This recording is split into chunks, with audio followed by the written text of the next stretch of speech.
시편 119편 25절에서 32절 말씀 같이 나누겠습니다.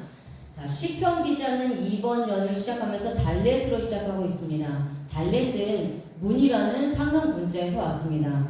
고대 근동에서 문이라고 하면 장막문을 말합니다. 문의 역할은 통과하기 위해서입니다. 그래서 통과라는 의미가 있습니다.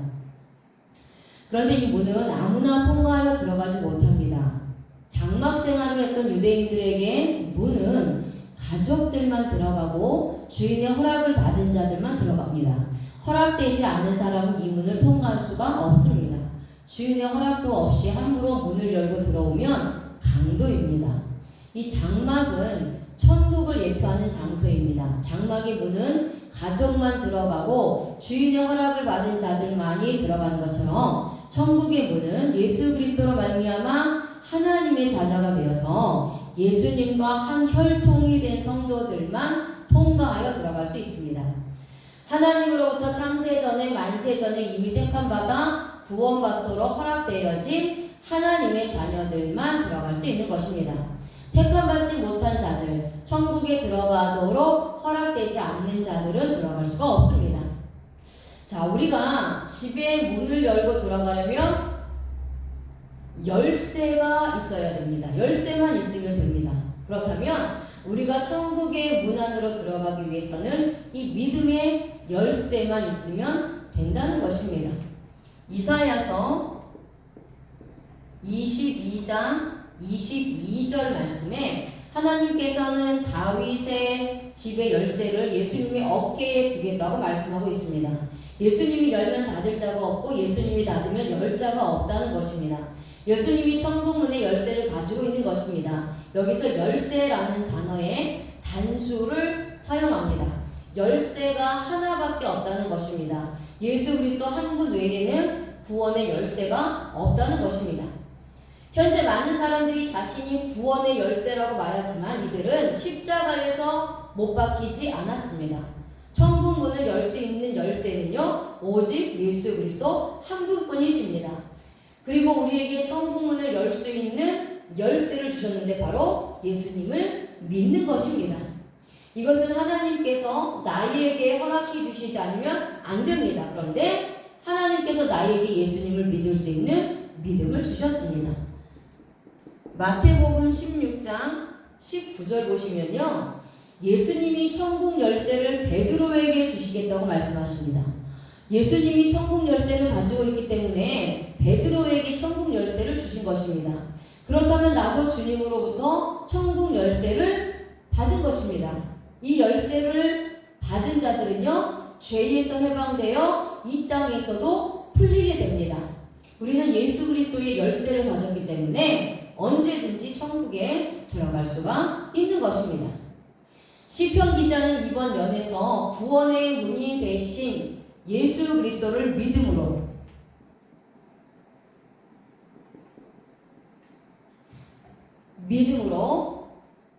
원죄를 해결받아 언제라도 천국에 들어갈 수 있게 되었으니 이제는 하나님 앞에 자신의 자범죄를 회개하며 성화된 삶을 살기로 작정하고 하나님의 도우심을 구하는 것입니다. 그래서 119편 25절에서 28절의 핵심 단어는 데라카이입니다. 25절이 데라카이로 시작되는데요, 행위를 아뢰다, 자복하다 라는 뜻입니다. 하나님께 택함받아 언제든지 천국에 들어갈 수 있도록 허락된 우리 성도들도 이제는 하나님 앞에 나의 자범죄를 회개하며 성화된 삶을 살아야 할 것을 교훈해주고 있는 말씀이 오늘 본문의 말씀입니다. 자, 먼저 이제 119편 25절을 보겠습니다. 이제 한 절 한 절씩 강해를 해드리겠습니다. 내 영혼이 진토에 붙어 싸우니 주의 말씀대로 나를 살아나게 하소서. 아멘. 도부카 데아파르 나페시 하예니 키드바레카 입니다. 시편 기자는 자신의 영혼이 진토에 붙었다고 고백합니다. 여기서 붙어 싸우니라는 단어가요. 다바크입니다. 다바크.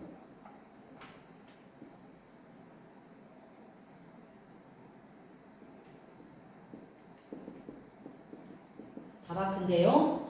결합하다, 단단히 붙다, 밀착되다 라는 뜻입니다. 그럼 시편 기자의 영혼이 진토에 붙어서 단단히 결합된 것인데 이것은 무엇을 의미하고 있습니까? 자, 진토는요. 아파르입니다. 아파르.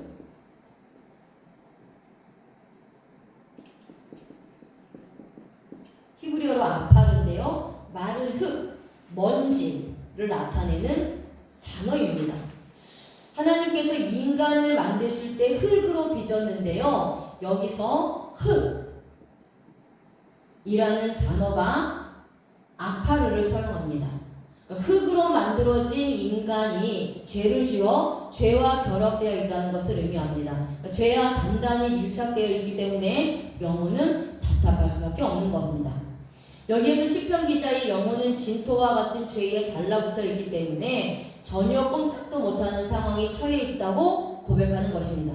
죄인은 자신 스스로 죄에서 빠져나올 수가 없습니다. 죄인의 영혼이 죄에서 빠져나올 수 있는 방법은 주님과 하나가 되는 것입니다. 신랑 되신 예수님과 하나가 되어야 합니다. 창세기 2장 24절 말씀에요. 하나님께서는 아담과 하와를 만드시고 둘이 합하여 한 몸을 이루라고 말씀하고 있습니다. 그러니까 신랑과 신부가 연합하여 한 몸이 되는 것을 말하죠.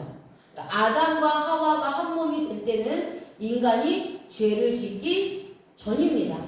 여기에서 합하여 라는 단어가 같은 다바크를 사용합니다. 그러니까 아담은 신랑 되신 예수님을 예표하는 인물이고 하와는 신부 되신 교회와 성도를 예표합니다. 이것은 영적으로 예수님 신랑과 성도 신부가 연합하여 한 몸을 이루는 것을 의미합니다.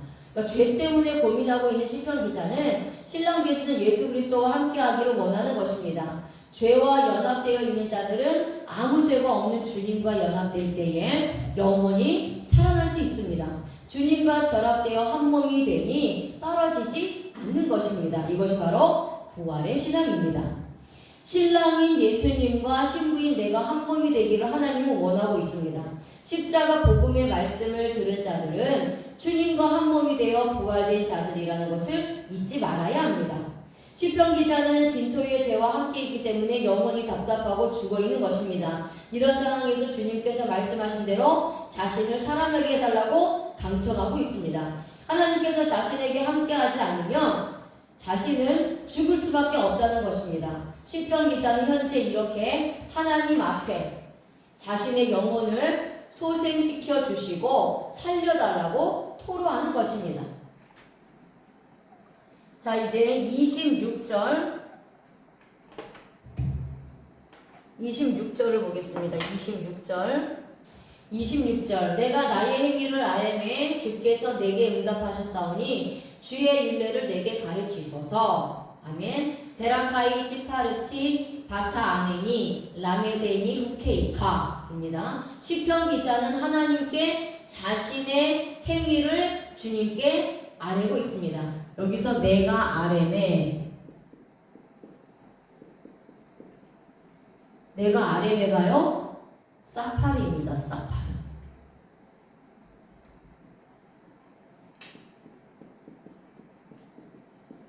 자, 이것은 자세히 말하다, 열하다, 계수하다, 자백하다 라는 뜻입니다.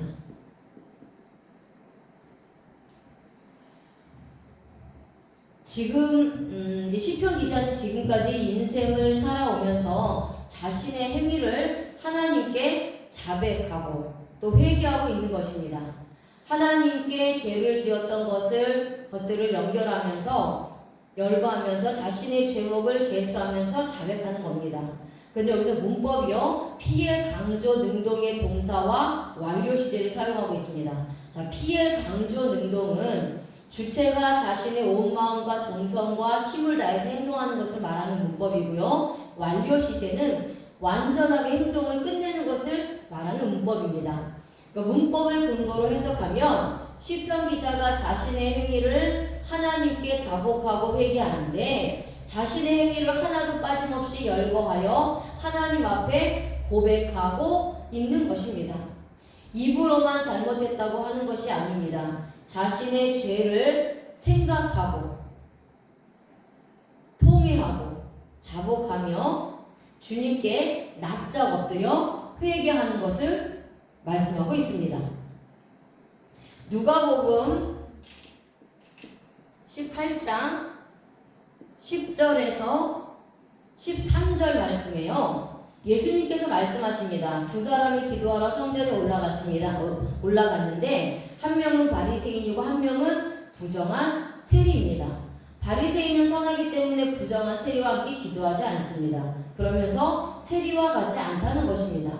그런데 세리는 하늘을 쳐다보지도 못하고 가슴을 치면서 하나님께 불쌍히 여겨달라고 기도하면서 자신은 죄인이라고 말합니다.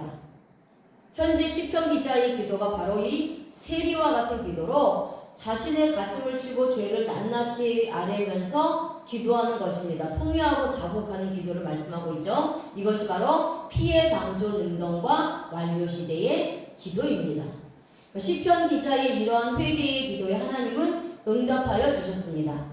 시편 기자는 하나님께서 자신의 죄에 대해서 용서해 주심을 깨닫고 이제부터는 주님의 말씀대로만 살아갈 수 있도록 말씀을 가르쳐 달라고 간절히 청하고 있습니다. 자신의 힘으로는 절대 다시 죄를 짓지 않을 방법이 없으니 하나님께서 말씀을 가르쳐 주셔서 올바른 인생을 살아갈 수 있도록 도와달라고 하나님께 기도하는 것입니다. 하나님이 도와주시지 않으면 안 된다는 각오로 하나님께 매달리고 있습니다. 우리에게도 이런 영적인 근성이 있어야 합니다. 조금 하다가 응답이 없으면 포기하고 떠나는 그런 신앙이 아니라 시편 기자처럼 근성을 가지고 하나님께 반드시 십자가 복음의 말씀을 가르쳐달라고 조르는 이러한 신앙이 될 때에 하나님이 기뻐서 가르쳐 주시고 또 인생을 거룩하게 살아갈 수 있도록 습관이 몸에 뵐 수 있도록 도와주시는 것입니다. 아멘. 자, 이제 27절입니다. 자,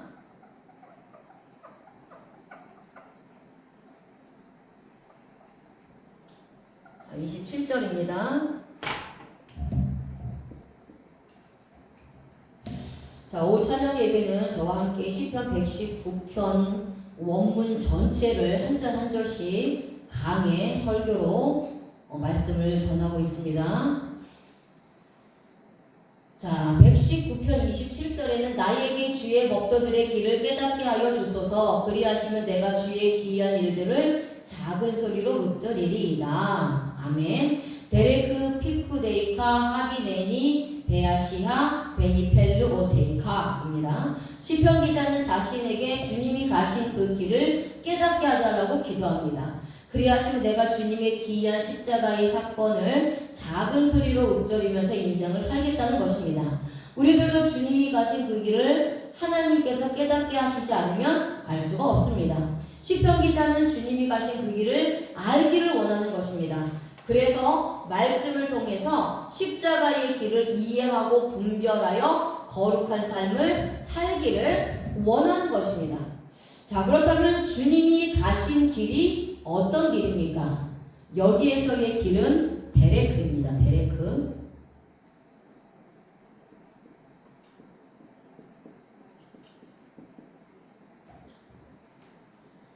길, 도, 생활 방식,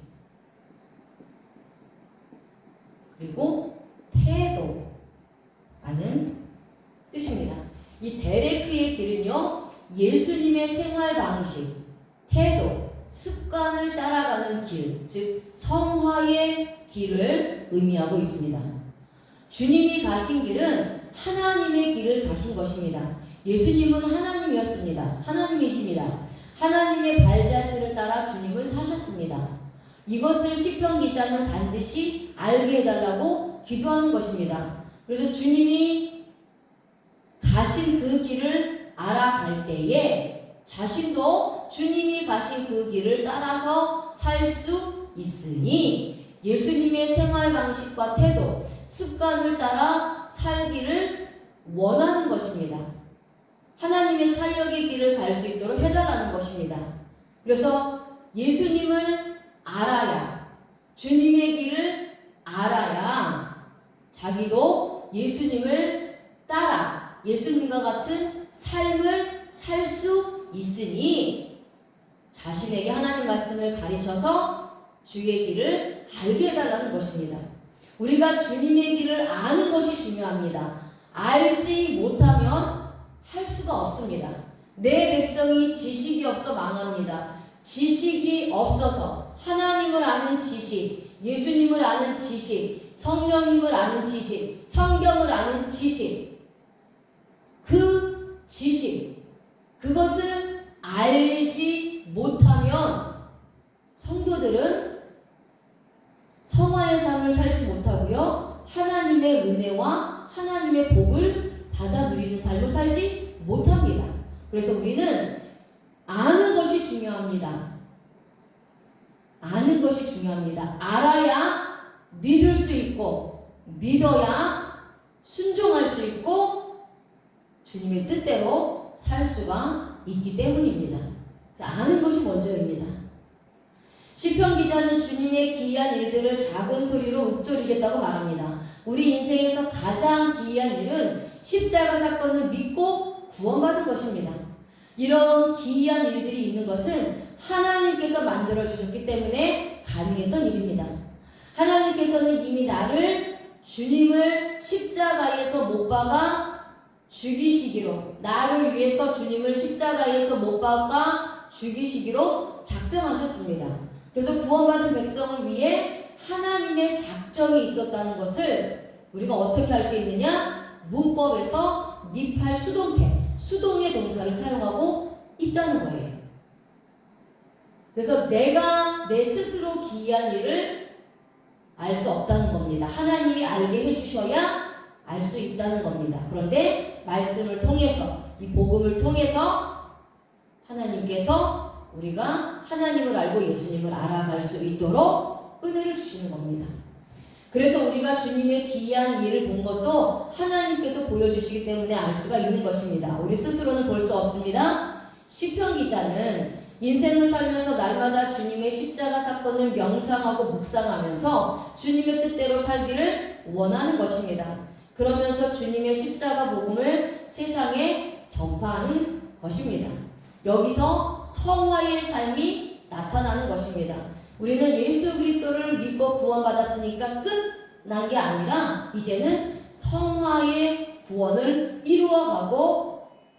이루어가면서 살아가야 되는 것입니다. 그것이 성화의 삶을 살아가는 것입니다. 그래서 우리에게 말씀을 주신 것입니다. 자, 미완료 시제를 사용합니다. 계속해서 행동하는 것을 말씀하고 있는 문법이죠. 시편 기자는 한 번 묵상하고 끝나지 않겠다고 고백합니다. 그렇다면 우리들도 주님의 기이한 십자가 복음을 알았다면 매일같이 삶에 적용하면서 주님의 뜻을 위해 살아야 합니다. 자발적으로 마음에 우러나와 거룩한 삶을 사는 것입니다. 자, 이제 시편 119편 28절입니다. 28절.